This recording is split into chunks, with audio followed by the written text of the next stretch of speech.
In the gospel reading that we just heard today about the healing of these two demoniacs, the main figure, of course, is Jesus and the authority, the power with which he can cast out these demons.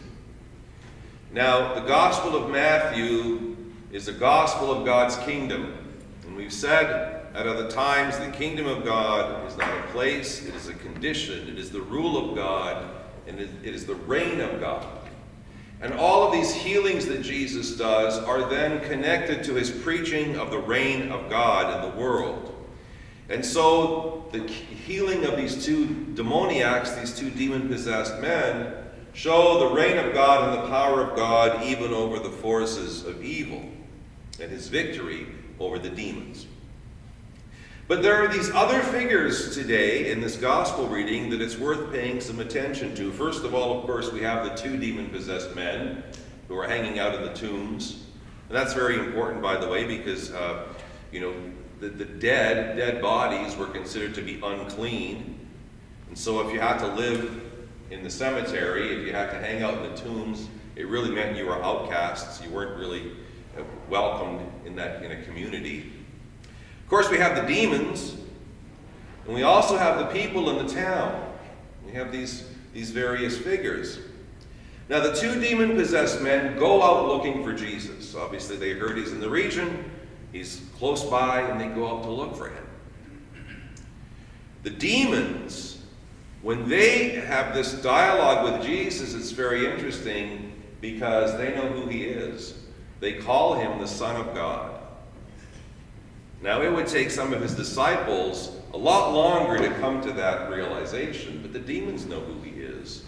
And it's an interesting thing here because we heard in the epistle reading that salvation is to be able to call Jesus Lord. See, the demons know who he is, but they will not call him Lord. They will not acknowledge him as having authority over them. So it's not enough to simply know who Jesus is. We also have to give our lives to him and to his authority as Lord. So they know who he is, but they want nothing to do with him. In fact, it's interesting because they kind of twist this around in their audacity to say to Jesus, well, what have you got to do with us? As if they could actually ask God that question. What's your business here with us? But they want nothing to do with him, and that's the important part here. The demons want nothing to do with him. Then we see the people of the city who can see Jesus' authority. They see what he can do. It's probably safe to assume that these two demon-possessed men were at least a nuisance in their community. Probably some people found them very scary. Maybe some people thought that they were a security threat. They were afraid for their safety because of these two men. And Jesus solves a very important problem in their community. And their response is to say to him, you really need to go away. You really need to leave us alone. So here's the important thing to understand here. That the people of the town have the exact same attitude towards Jesus as the demons. Just leave us alone. That's what the demons say to Jesus, and that's what the people of the town say to Jesus. But it's the two men out on the fringe. It's the two men who are the outcasts, who are not right in their heads. Those are the ones that get it right.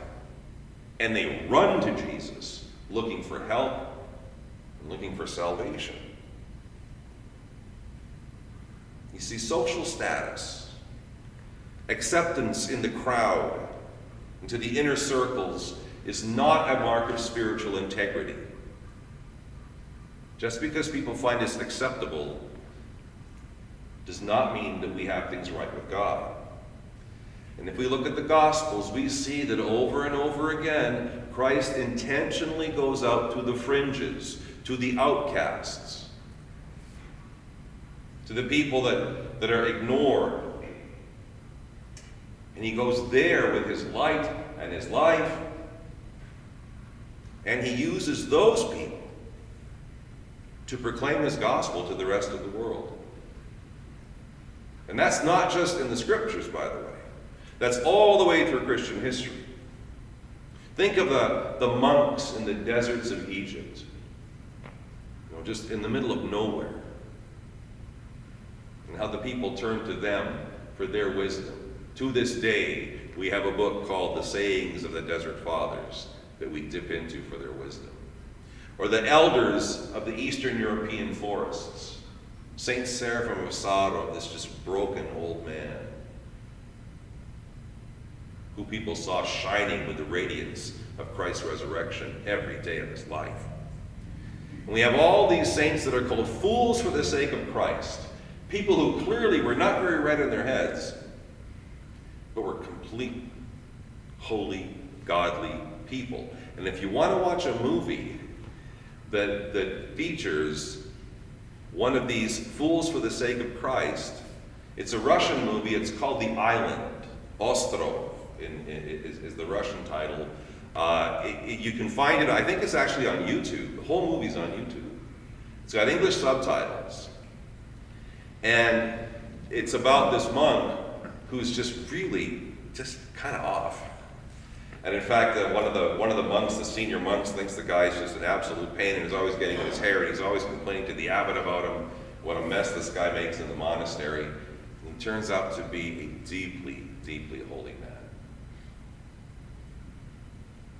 So in 1 Corinthians 14, Paul says, being reviled we bless, being persecuted we endure, being defamed we entreat.